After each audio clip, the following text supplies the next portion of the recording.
The double dipping rule has two parts to it. The first has to do with titles.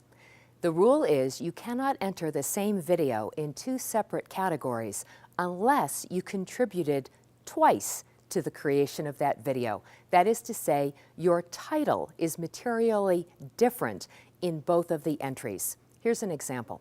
Luke Skywalker does an awesome piece. He's a videographer, and he wants to enter that in the investigative category. He also wants to enter it in his composite, in the videographer crafts category.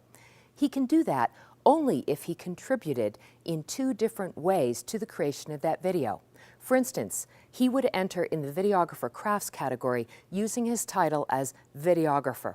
In the investigative piece, he could enter as a field producer or a co-producer or a segment producer if that is in fact what he did on that piece.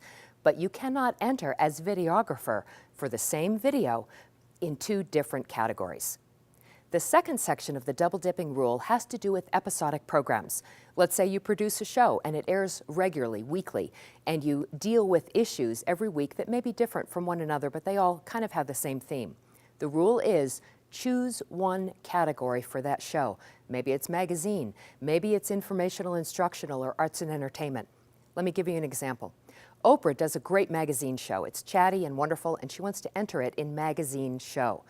Let's say they also produce a wonderful one show on domestic violence, and it's awesome, and they want to enter that one domestic violence episode into public affairs program.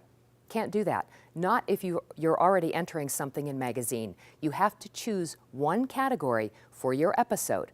Now, in that guideline, if you would like to choose magazine category for your episode and enter 5 different times, in effect competing against yourself, go for it. You're welcome to do that. But you cannot enter that show in more than one different category. And that's the double dipping rule.